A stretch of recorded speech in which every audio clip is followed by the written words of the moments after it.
corazón.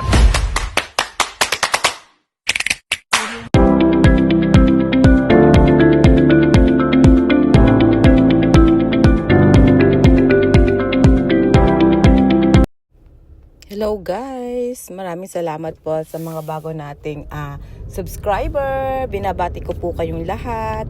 At ito naman po another video po natin. Yes, continue po to ng paglilinis ko ng aking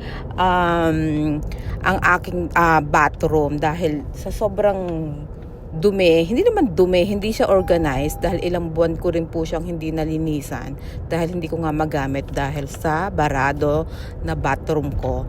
So anyway, ayan po, ino-organize ko yung ilalim ng lababo ng aking bathroom dahil hindi ko alam na marami pa pala akong mga skincare doon na kailangan kong para hindi ako bili ng bili. Alam niyo yun, sayang yung pera. So ngayon na-realize ko, mga ilang buwan akong hindi bibili dahil marami pa akong mga gamit dito na hindi ko nagagamit, pati yung gamit ko na hindi ko naman kailangan ay ipapadala ko na sa Pilipinas. Yung mga expired na itatapon ko na. Sa dami niya, Diyos ko po. Mahirap din pala na marami kang abubot. Ngayon ko lang na-realize. So, ngayong 2025 po, ang iiwasan ko ay bumili ng hindi dapat kailangan. Hindi dapat bumili. Huwag kang bibili ng hindi mo kailangan. Yun ang tamang term. Ang bili lang na natin ay yung tama lang sa kailangan natin. Kailangan natin magtipid dahil maraming nagugutom at maraming walang trabaho. At hindi lang yon, mahal ang tuition ng estudyante ko. So, kailangan ko magtipid para sa sarili ko. At nang hindi ako overtime. Ang kailangan ko lang talaga ay magtipid. So, ayan, na-realize ko na marami talaga akong gamit sa ilalim na iyan, na hindi ko naman ginagamit. Ayan yung sabon na yan. Meron akong time na inggitera. Pag nakita ko yung kapatid ko na nasa Kuwait na maputi. So, nakigaya ako. Bumili siya ng sabon. Sabi ko, ibili din ako. Hindi ako nakontento na 5 lang ibibigay niya sa akin. Pati ang aking friendship na si Banjolin Reyes, sabi ko sa kanya, ibili niya ako. Binili naman niya ako na nagkita kami ng June. So, allergy ako, hindi ako hiyang. Yes, nagkaroon ako ng hadhad. Naalala niyo yung nagkaroon ako ng skin allergy sa Pilipinas na akala ko dahil sa weather, dahil na heat wave ako, sa sobrang init ay nagkaroon ako ng allergy sa balat at talagang nagkaroon ako ng rashes. Talagang rashes na Diyos ko po. Yung pala ay allergy ako sa sabon kasi nung umuwi ako ng US, tiniray ko siya. Buti na lang at kaunti lang yung hindi masyadong naapektuhan ng aking mukha. Diyos ko, ano nang mangyayari pagka ang mukha ko pa ang naapektuhan? Apektado na nga, maaapektuhan pa. Anyway, maganda rin kasing tingnan pagbukas mo ng cabinet ng bathroom mo ay organize yung mga gamit, di ba? Parang ang sarap magstay sa bathroom pag ganun kalinis. Yes. So ngayon, nagagamit ko na siya at hindi na ako nag-aalintana na baka bumaha or something. Kasi ayoko maligo na nakababad yung paa ko sa tubig. Dahil nga, mabagal yung takbo ng tubig. Kaya ngayon, ang ginawa ko, nakita niyo naman yung mga chemical na pinagagamit ko na talagang nag-N95 pa ako. Para lang talaga, para talaga mapuksa yung Diyos ko. Sabi nila buhok daw. So sabi ko, oh my God. Ngayon, nag-iingat na ako. Bumili na ako ng parang strainer para sa buhok. Yes. Kung ano yung nakita ko sa mga commercial na yan, pinagbibili ko na yan. So far, iingatan ko na ma-flush yung buhok ko doon sa bathroom or doon sa aking liguan. Dahil Diyos ko, hindi siya kagandahan pagka yung nababad yung tubig. Tapos ayoko nga yung, di ba naliligo ka tapos parang nakalubog yung tubig sa paa mo. Parang nakalubog yung paa mo sa tubig. Baliktad. Diyos ko. So right now is Thursday. Ginawa ko to Wednesday. Yes, yung last day ng linis ko ng bathroom ko is Wednesday, which is yesterday yon, kahapon yon. Alam niyo naman pag Wednesday, sa pangmaga lang ako may pasok. So, abala ako niyan hanggang midnight yata ang pagkaabala ko niyan dahil alam niyo naman ako, hindi ako nakontento. At pagkatapos ko maglinis sa taas, patapos ko maglinis ng bathroom ko at binacuum ko lahat kasi may mga buhok-buhok, yung mga pagpuputol ko ng mga kuko niya kung saan tumatalsik ay talaga yung mga gabok-gabok ay talaga naman nalinis ko na general cleaning ko talaga ang aking bathroom. I'm saying, lahat, pati mga kahabaan, pati yung kurtina ng aking bathroom, nilabahan ko yan. Hindi ko na lang pinakita sa inyo. Alam nga, mapakita ko lahat. O, syempre naman, hindi na ipapakita yon.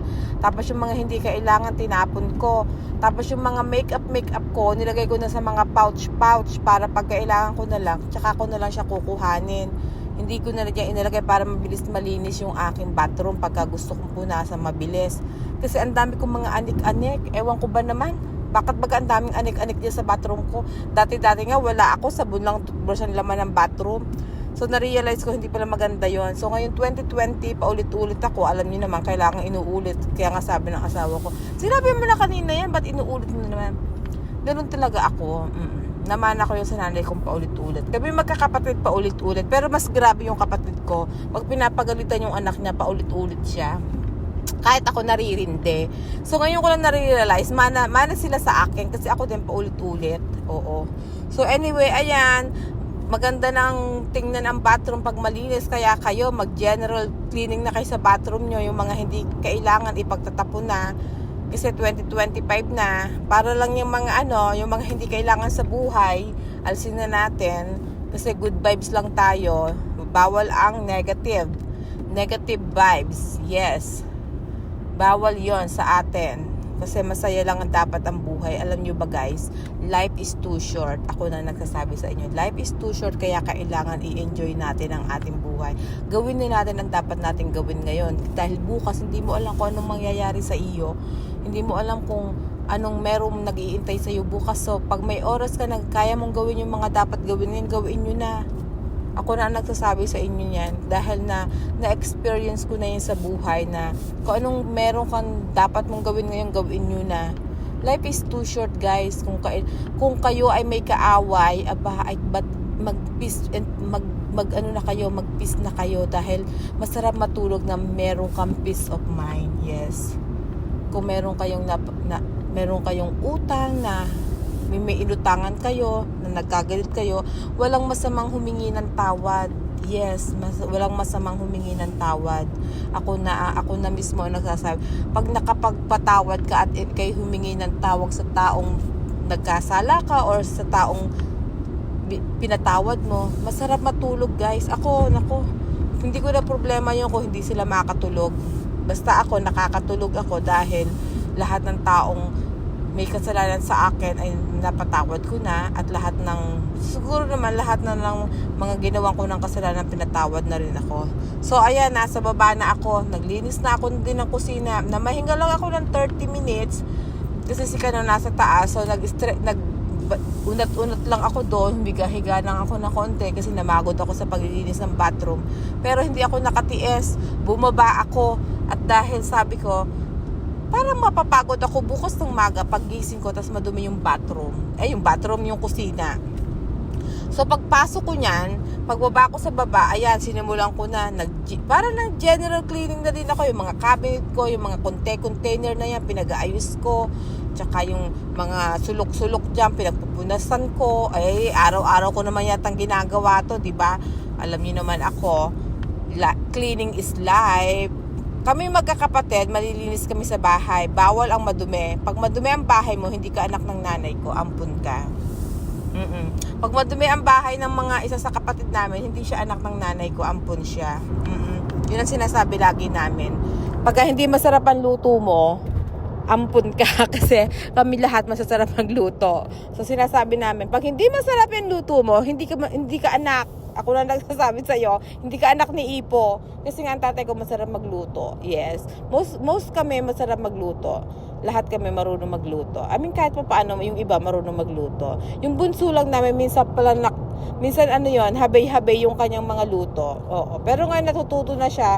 Kasi nung daw minsan nag-apertada siya, ay bay ubos daw, gusto daw ng mga bata. Ibig sabihin, masarap. Oo. Tsaka masisipag kami. Masisipag kami maglinis ng bahay. Yes. Ang bahay namin nung araw, kami ang pinakamalinis.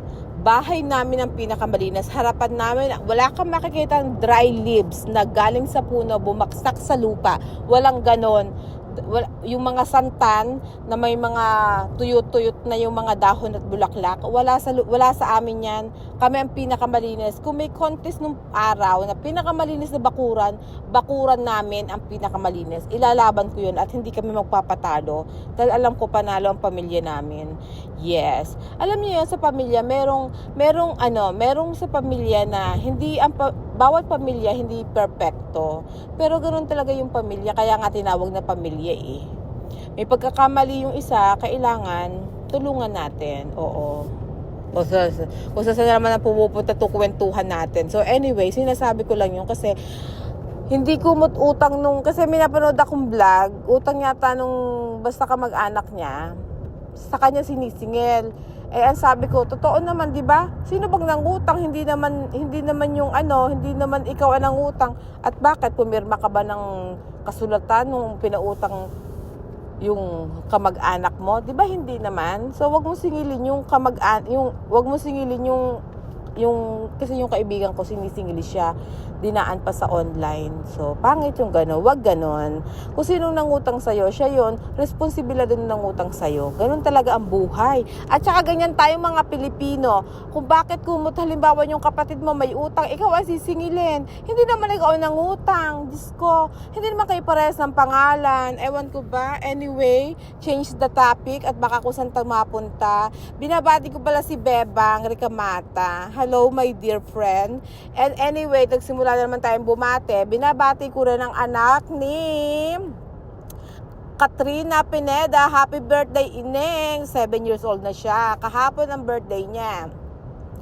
Sinabi niya sa akin yung pangalan, Ineng, hindi ko matandaan. Hindi ko naman pwedeng i-off tong aking basahin ko yung text mo sa akin. Pero yung anak ni Katrina Pineda, binabati ko ng happy 7th birthday, Ineng. Happy birthday. Good health, makinig kay mami. Yun lang ang wish ni Tita Judy sa'yo. Makinig kay mami at saka mag-aral mabuti. Yun lang naman ang gusto ng mga magulang. Ang ating anak ay mag-aral ng mabuti. O diba? At saka lumaking mabuting bata. So anyway, nakita nyo naman, linis ako ng linis. Kaya Diyos ko, ako yata yung namamagod ngayon, pinapanood ko at nagbo-voice over ako. Ngayon ko lang na-realize na parang ako yung napapagod sa mga pinagagawa ko. Sabi ko, ganun pala kapagod panoodin. Parang napagod ako. Pero pag natapos naman, Diyos ko, ang ginhawa sa pakiramdam. Like ngayon, pumasok ako, nakita ko pa yung kusina ko, malinis pa rin. Kasi umalis ako, may kaunting hugasin dahil syempre kumain yung mag-ama ko ng hapunan. Dahil maghapong walang tao sa bahay. So kumain ngayong hapunan, nakita ko si Kano, naglinis siya ng kanyang pinagkainan. Very good husband. Bago ako umalis, nasa kusina pa siya. Sabi niya, huhugasan daw niya yung mga ilang hugasin. Sabi ko, salamat naman. Kasi bukas, busy ako. Marami akong mission bukas. At pagdating ko, tutulog agad ako at maaga akong gigising. Dahil bukas guys ay may pa-baby shower kami sa trabaho. Alam niyo naman, ako ang punong abala uli dyan at lahat ng mga ka-friend namin sa trabaho may mga dalang pagkain at bukas ibibidyo ko yun, wala silang magagawa. Ibo-voice over ko naman, hindi naman maririnig yung boses nila. So anyway, binabati ko ng congratulations si Matthew for baby girl. Yes, magkaka-baby na siya. Sila ng kanyang Mrs. Fiancé pala, hindi pa pala Mrs. Anyway, congratulations my friend, my dear friend. Yes, at bukas, surprise, masusurpresa siya sa mga gagawin namin bukas. Yes. At ako ang magde-decorate ng baby shower party namin sa trabaho. Yes, dadalhin ko na yung mga anik-anik ko dun bukas para makita nilang lahat. Yes, I'm excited actually para bukas. And then sa weekend, busy, may pupuntahan kaming surprise 60th party, invited kami. Then, pupunta kami bukas sa Sabado yon. Hindi pa alam ni Kano. Hindi ko pa pala sinasabi sa kanya na may lakad kami sa Sabado. Wala naman lakad yun. Wala naman ibang pinupuntahan yun. Kaya hindi ko na sinasabi na ahead of time. Naku, sana wala nga. Kasi ang alam nung pipasok ko pag weekend. Pero, this time, hindi ako papasok ng weekend. Kasi, off ko naman talaga yun. Nagpipick up lang ako. Pero, I'm happy. Kasi may lakad kami sa Sabado. Yes, pupuntahan kami yung party. Libreng kainan na naman. At hanggang ngayon, iniisip ko pa ako ano pang dadalhin ko. Yes. Hindi ko alam kung anong dadalhin ko sa aming pupuntahan. Plus, hindi lang yon. Sa linggo naman, Diyos ko, 2 dinner, isang brunch at saka isang dinner ang aking pupuntahan. Nako, paano tayo magda-diet niyan? Hopefully may mga basta wag lang akong kakain ng carbs at saka rice, tsaka mga noodles and bread. I guess I'm okay. Yes, kasi sa labas naman kami kakain sa restaurant. Yung brunch, medyo syala-syala yung pupuntahan namin. Diyos ko, hindi ko alam kung paano. Hindi ko alam kung sasama ako doon kasi masyadong mahal siya. Alam mo naman, nagtitipid ako. Oo. But anyway, yung sa 5 o'clock, birthday naman ni Elaine. Happy birthday, Elaine! More power! Wow, parang artista lang. Elaine, happy birthday, good health. And more birthday to celebrate with your family and good health. Yun lang, paulit-ulit ako. Yes, yung ang wish ko sa iyo, Elaine, mag-ingat ka lagi. At see you on Sunday. Hindi yata niya alam na invited ako. In-invite lang kasi ako ni Ganda, ni Paris, yung friend ko, nakasama ko sa Christmas party namin sa panggabi, yung +1 ko. Ang aking pinakamagandang friendship. Yes, friendship. Happy birthday sa iyo, Elaine. And then, sino ba may birthday? And of course, paano ko makakalimutan ng aking cousin, may BFF, may kumare. Yes, may pangatlong kamay kasi may second hand at saka may first kamay. Ano yung anong tawag doon, yung merong kang kanang kamay. Kung may kanang kamay ako, siya yung aking second hand. Yes. May kanang kamay ako, yung kapatid kong isa, tapos siya yung aking second hand. To my cousin, Joanne Portia, to Joanne Hilario Portia or Donna, kung tawagin sa barangay namin, happy birthday, cousin. Ang wish ko sa'yo ay good health. Alam mo naman si Ate Judy, si Kumare, si BFF mo ay always here for you. Alam mo yan. Kung mayaman lang si BFF, nako, kung mayaman lang ako, alam mo yan, hindi ka na magdadalawang isip. Alam mo na ako anong itutulong ko sa'yo. Kaya lang hindi tayo masyadong mayaman. O hindi daw masyadong mayaman, pero may hindi. Ang ibig ko sabihin, happy birthday, more birthdays to celebrate for you with your loved ones and to your daughter. And ayan, matatapos na ako maglinis ng aking kusina. Yes, nabalik ko na lahat. Ay, nagtambo na pala ako dyan. Hindi pa pala ako tapos, nagtatambo pa ako dyan. Kasi hindi ko masyado tinitignan yung aking bino-voice over nyo kung bakit napapagod ako kung tinitignan ko yung sarili ko. Ako yung napapagod. So anyway, yes, alam nyo naman nung bawal daw magwalis sa gabi na palabas, kundi lalabas daw ang grasya. So ang ginagawa ko, papasok ang walis. Yes, ayan, tanggalin yung mga yan. Ganyan ang the best na pagwawalis. Yung mga bata yan na nanonood, yung mga kabataan na meron kaya. Ganito ang paglilinis sa kusina. Alsin nyo yung mga nakapatong-patong dyan para nawawalsan yung mga kailali-ilaliman. Hindi yung buka na lang ang winawalis. Diba? O ganyan ang ganyan ang pagwawalis. At pagkatapos yung walsan, pupunasan. Wag naman yung mantikang basahan ang gagamitan. Labhan ang basahan at punasan ang inyong sahig. Yes. Nung kabataan ko, araw-araw naglawawalis kami. Yes, hindi pwedeng hindi magwawalis ng harapan. Bago pumasok, magwawalis ng harapan. Yes, tapos na ako magtambo. Ngayon, magmamap ako. Ang gagamitin ko ay Clorox wipes. Yes, Clorox wipes ang gagamitin ko para alis talaga ang germs sa floor. Yes, nasa mood ako maglinis niyan. Kaya ayan, sige, linis, manager Judy, kaliwat kanan. Tsaka exercise na rin niya. Kita mo, gumagana yung kamay ko, gumagana yung legs ko, di ba, parito. So, ganyan ang paglilinis.